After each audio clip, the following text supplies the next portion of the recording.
ગેંગરેપના આરોપીએ કરેલ આપઘાતના પ્રયાસ બાબતે પોલીસે પત્રકાર પરિષદ યોજી વધુ માહિતી આપવામાં આવી છે। તાત્કાલિક 2 મિનિટ 5 મિનિટમાં ખબર નહીં પડે, ખુદ પોલીસને બી નહીં ખબર હોય કે માનસિક રીતે વીક છે। જ્યારે ડોક્ટર સાથે આ બાબતનું ડિસ્કશન થાય છે, કન્વર્ઝેશન થાય છે, પૂછપરછ થાય છે, ત્યારે એવું ખુલવા પામે છે કે માનસિક થોડા વીક છે યા તો અપસેટ છે। આપણે લાગે છે કે વધારે પડતા રિમાન્ડને કારણે કદાચ પોલીસે માર માર્યો હોય ને એનાથી બીજેને એક પણ ઈજા માનસિક કે શારીરિક ટોર્ચરિંગ પોલીસ દ્વારા આચરવામાં આવેલું નથી। અન્યથા જો કંઈ એવું ટોર્ચરિંગ હોય માનસિક કે શારીરિક તો ચોક્કસ સર્ટિફિકેટ અથવા તો મેડિકલ રિપોર્ટમાં આવશે। નંબર 2 કે સુપ્રીમ કોર્ટની ગાઈડલાઈન મુજબ એવરી 24 કલાકે એવરી 24 અવર્સમાં કોઈ પણ આરોપીનું એક વખત મેડિકલ આવશ્યક છે, જેનું મેડિકલ આગલા દિવસે સાંજે એક વખત એમનું મેડિકલ ચેકઅપ ઓલરેડી થઈ ચૂકેલું છે।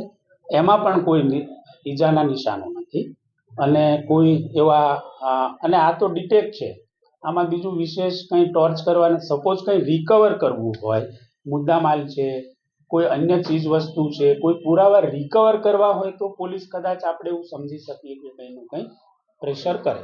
આમાં તો ફિક્સ જ છે, એફઆઈઆરમાં નામ છે, ઘણા સમયથી નાચતો ફરતો છે, સરની સૂચના મુજબ આ નાચતા ફરતા પકડવા એના ભાગરૂપે આને એમાં મારો પણ સહયોગ છે આ ભાઈને પકડવામાં, પણ ધોરણસરની કાર્યવાહી પોલીસે ચોક્કસ કરી છે। જી હા, સિટી પોલીસ સ્ટેશનમાં વર્ષ 2016માં એક રેપનો ગુનો દાખલ થયેલો, તે પૈકી 4 આરોપી હતા।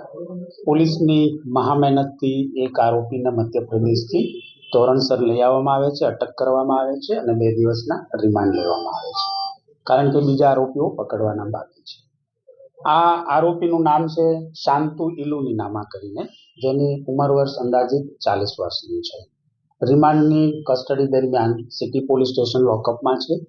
વહેલી સવારે મતલબ દિવસ ઉગ્યાની આસપાસ આ આરોપી કદાચ મને એના ઇન્ટ્રોગેશનમાં એવું લાગે છે કે મેન્ટલી થોડું સાયકોલોજીકલી અપસેટ હશે।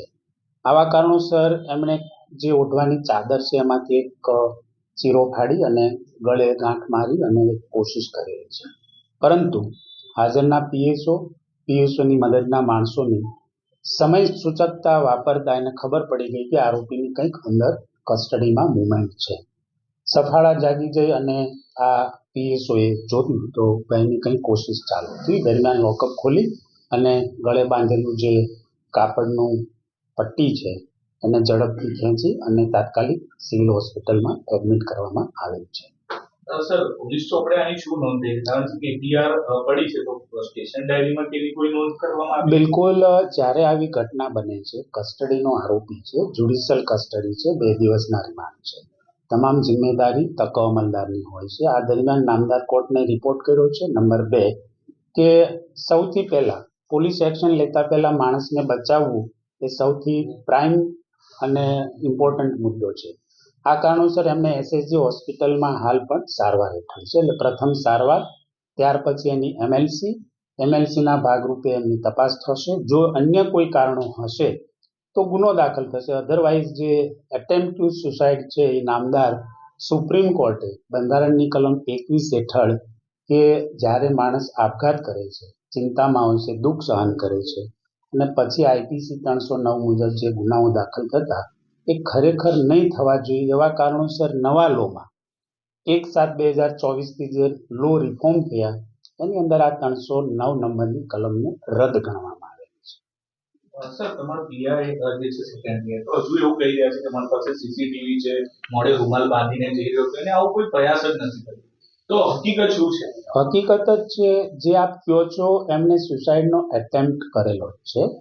નિયમો અનુસાર અમારી આ લોકઅપમાં એક ચાદર હોય છે ઓઢવાની, એક ગાદલું હોય છે, પીવાનું પાણી હોય છે, જનરલી ઘણા કેસોમાં ઉપર હૂક હોય છે, હૂકમાં લટકી જાય, વિન્ડો હોય તો વિન્ડાના સળિયામાં કંઈ ને કંઈ દોરી લટકાવે, પટ્ટો લટકાવે, પરંતુ આ કેસમાં જે ઓઢવાની ચાદર છે, ચાદરનો એક ચીરો પાડી અને એની પટ્ટી બનાવી અને લટકવાના બદલે ગળે ગાંઠ મારી અને બંને હાથથી ખેંચી અને એમની કોશિશ કરેલી એ વાસ્તવિકતા છે। પણ પોલીસની સમય સૂચકતાના કારણે કોઈ અઘટિત ઘટના બનવા પામેલી નથી. સર કોઈની બેદરકારી દેખાય છે કે બિલકુલ નહીં. જો બેદરકારી હોત તો કંઈક પરિણામ અલગ આવ્યું હોત, પણ આ ઈસમ જે છે, મારી ડૉક્ટર સાથે જે ડિસ્કશન થઈ છે એ મુજબ માણસ થોડો સાયકિક છે અને કદાચ ઘરની ચિંતા હોય, અલગ બીજા કારણો બી હોય અને આવા કારણોસર એમણે આ એટેમ્પ્ટ કર્યો હોય છે. સર એક સવાલ એવું છે, ડોક્ટર એવું કહે છે કે પોલીસ જે ઇતિહાસ નોંધ પડી છે એને ક્યાંક પલટાવવા માટે દબાણ કરી રહી છે. બિલકુલ નહીં, ના બિલકુલ નહીં. જો કોઈ કદાચ દબાણ કરે તો ડૉક્ટરની જિમ્મેદારી છે કે પેશન્ટ આવ્યું છે, પેશન્ટને શું ઈજા છે, શું તકલીફ છે, એ મુજબ જ એમની નોટ તૈયાર થશે અને અમારા પાસે જે કંઈ સર્ટિફિકેટ આવશે એઝ પર લો આવશે. કદાચ પોલીસે એવું પૂછવું હોય કે સર એમાં કોઈ માર્ક હોય તો લખજો, કોઈ ઈજાના નિશાનો હોય અથવા આવો પ્રયત્ન કર્યો હોય તો આપ અમને એવું સર્ટિફિકેટ આપજો. એવા પ્રયત્નો ચોક્કસ થયા હોય અને it's a part of investigation. જ્યાં સુધી કન્વર્ઝેશન ન થાય, આપસમાં ડિસ્કશન ન થાય કે આ ઘટના કેવી છે, ડૉક્ટર એક એક્સપર્ટ છે અને એક્સપર્ટના હિસાબે ઇન્વેસ્ટિગેટિંગ ઓફિસરે આટલું પૂછવું it's a required in the goodwill for the investigation. Sir police remand વડોદરાના સમાચાર જુઓ તથા આપણી ચેનલને સબસ્ક્રાઇબ કરો અથવા સંપર્ક કરો.